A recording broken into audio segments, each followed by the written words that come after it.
तरफ कि पहला क्वेश्चन क्या कहता है। क्वेश्चन अगर ठीक से पढ़ लिया तो मुझे लगता है कि आंसर आपको समझ में आ जाएगा। देखिए, a nurse explains to an obese client, एक नर्स जो है वो एक मोटे आदमी को एक्सप्लेन करती है क्या, that the rapid weight loss during the first week after initiating a diet,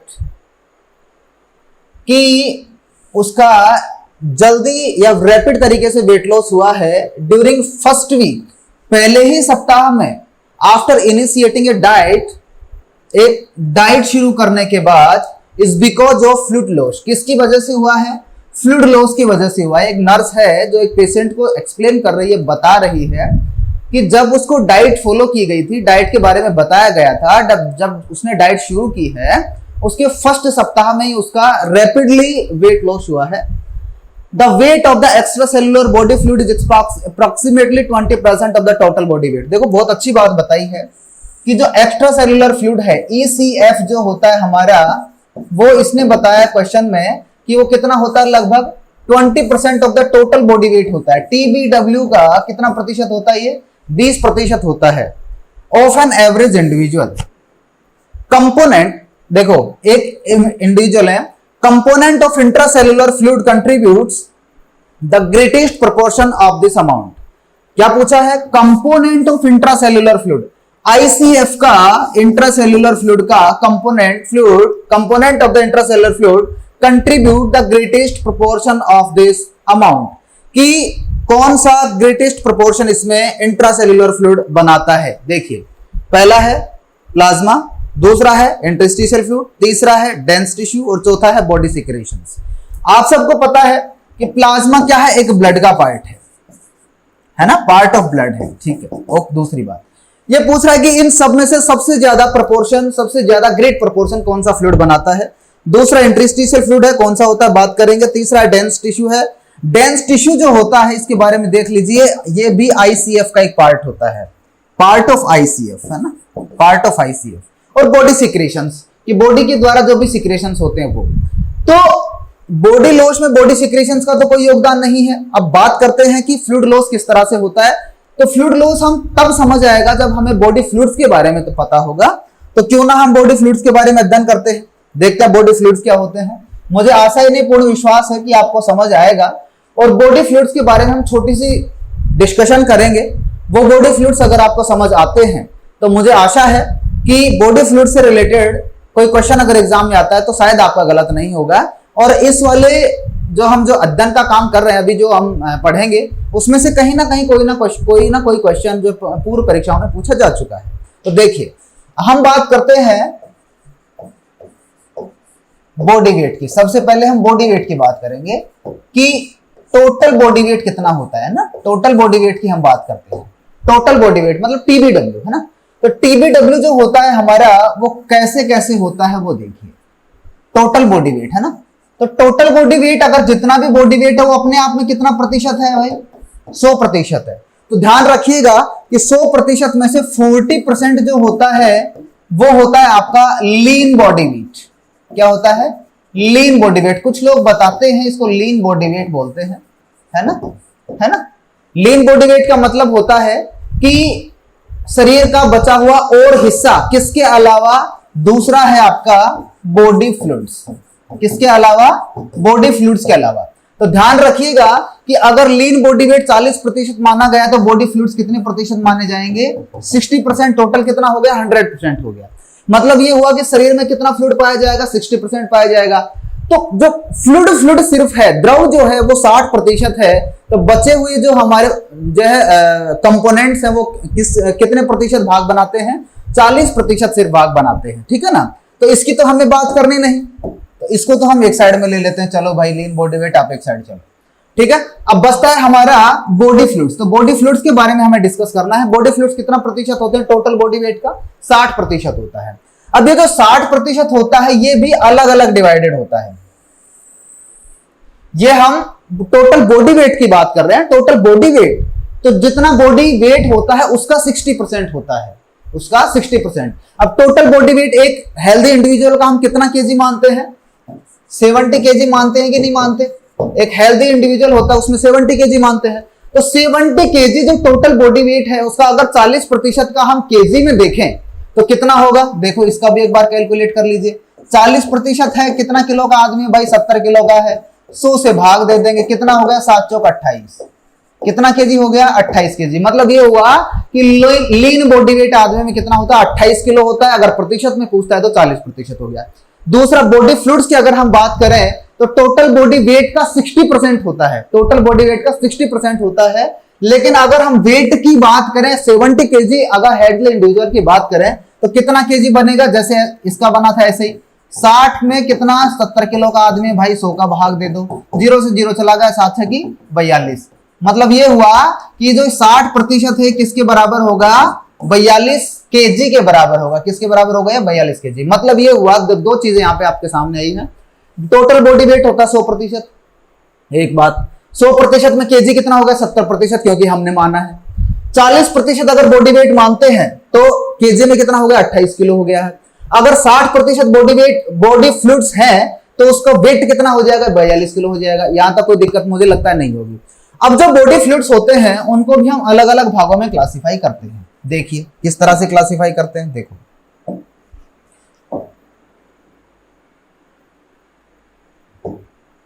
देखो अब जो बॉडी फ्लूइड्स हैं उनको भी दो भागों में बांटा जाता है, जिसमें एक होता है आपका,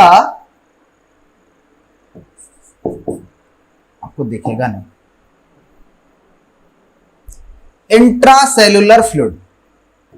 एक होता है आपका इंट्रासेल्युलर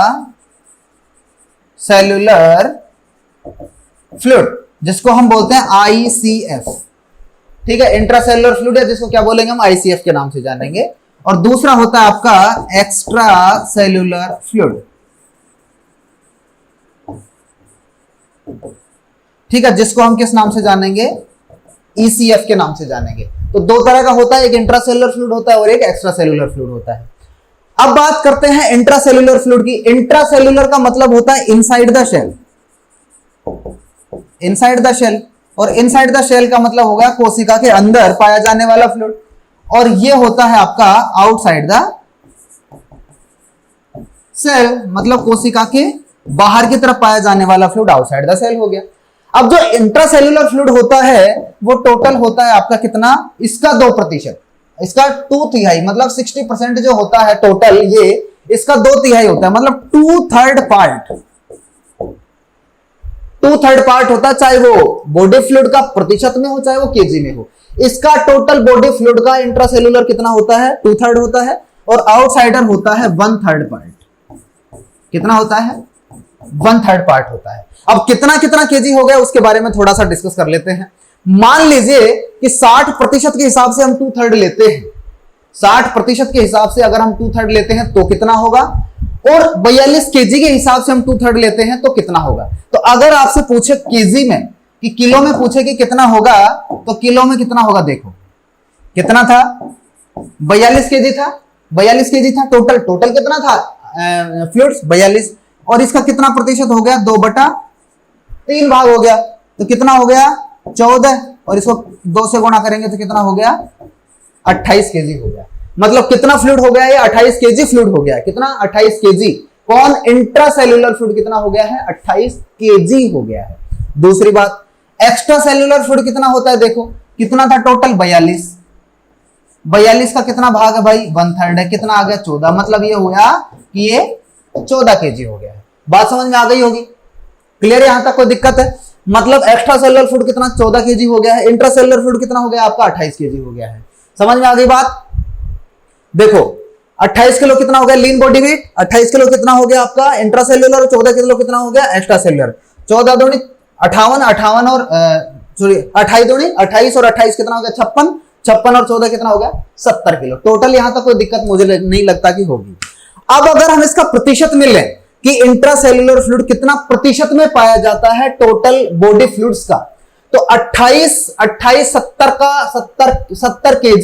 70 केजी या 60% के हिसाब से, 60% को कितना मानेंगे हम, 60% को हम कितना मानेंगे, देखो 60% अपने आप में कितना है, 100% है। 60% कितना हो गया अपने आप में 100% हो गया। तो 28 के हिसाब से कितना परसेंट बनेगा ये 60% का 40%, कितना बनेगा 40%। समझ में आ गई बात। और ये कितना बनेगा 700 का 28 हो गया ना भाई। 70 किलो अगर है 70 किलो अगर है 70 किलो अगर है तो कितना हो गया आपका 70 किलो अगर है तो कितना हो गया आपका 40% हो गया। और इसका अगर हम जोड़े तो कितना हो गया 7 दूनी 14, मतलब कितना हो गया 20% पार्ट इसका हो गया। अब देखो 40% ये हो गया, 40% ये हो गया, 20% हो गया। 40 40 20 कितना हो गया 100, 40 40 80 और 20 100%।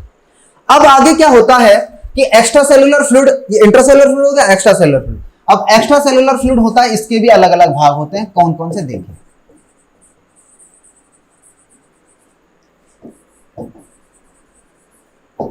एक्स्ट्रा सेलुलर फ्लूइड्स के कौन कौन से भाग होते हैं तो इसके बारे में बात करते हैं।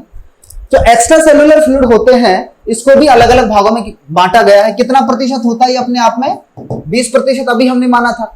अब उस 20% को भी अलग अलग भागों में क्लासिफाई किया जाता है। ठीक है, कैसे किया जाता है देखो। एक तो होता है प्लाज्मा,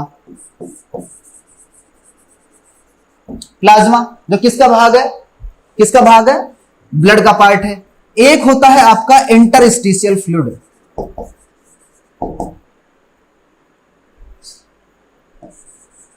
क्या होता है इंटरस्टिशियल फ्लूइड। और एक होता है आपका, एक होता है आपका ट्रांससेल्यूलर फ्लूइड। इसको 3 भागों में क्लासिफाई किया जाता है। देखो प्लाज्मा होता है आपका 4%, प्लाज्मा कितना होगा 4% होगा। और जो इंटरस्टिशियल फ्लूइड होता है वो होता है लगभग 14%, और ट्रांससेल्यूलर फ्लूइड होता है लगभग 2%। प्लाज्मा का मतलब कितना हो गया, प्लाज्मा का मतलब ब्लड का एक पार्ट होता है। ब्लड को 2 भागों में क्लासिफाई किया जाता है, प्लाज्मा और ब्लड सेल्स। तो ब्लड सेल्स किसमें सस्पेंडेड होती है, प्लाज्मा में 4% होता है टोटल एक्स्ट्रा सेलुलर फ्लूइड का। इंटरस्टिशियल फ्लूइड होता है फ्लूइड बिटवीन सेल्स, कोशिकाओं के बीच में पाए जाने वाले फ्लूइड को हम इंटरस्टिशियल फ्लूइड के नाम से जानते हैं। जो टोटल कितना होता है, टोटल बॉडी वेट का 14% होता है। और तीसरा होता है ट्रांससेल्यूलर। ट्रांससेल्यूलर का मतलब ऐसा फ्लूइड जो अलग अलग हिस्सों में पाया जाता है शरीर के। वो कौन कौन सा होता है, जैसे मान लो प्लूरल फ्लूइड हो गया, जैसे मान लो साइनोवियल फ्लूइड हो गया, जैसे मान लो ओक्यूलर फ्लूइड हो गया,